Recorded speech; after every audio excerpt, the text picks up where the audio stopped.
Our target member Beaker put up a video of him working on I Want You.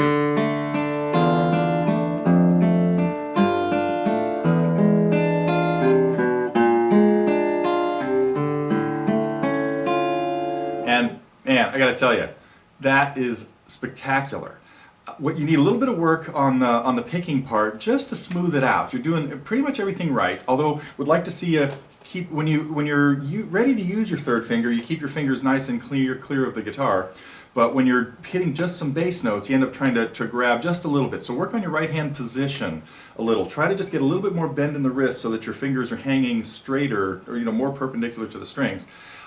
Slow that whole part down just a little bit, just to make sure that all the parts connect. Sometimes you have a tendency to, especially like there, to hesitate a little bit. You're usually doing really well there. A lot of times here, make sure you blast right into the repeat without, unless you're going to stop the song and go into this part.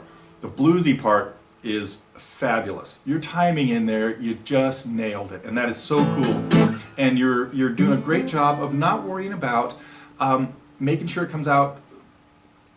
Like when you put the strums in there, every one of them is perfect, and it's clear that every time you do it, it's going to come out a little bit different, and that's really the goal with that. So that part is really cool. Have one more. So I'm not even going to tell you anything about that, man. Your blues playing is you nailed it. But one more suggestion I have. When you get into this, on your right hand, try to use more fingers for that. Don't let your thumb do this. There's a good chance, especially on the next one. So go ahead and use even 3 fingers. I might use my thumb for the 6th and 5th notes, and then my index finger for the one on the 4th string. Or might even go thumb, index, middle on all 3. It would come out much smoother than trying to do this, especially for the second one, which is much faster.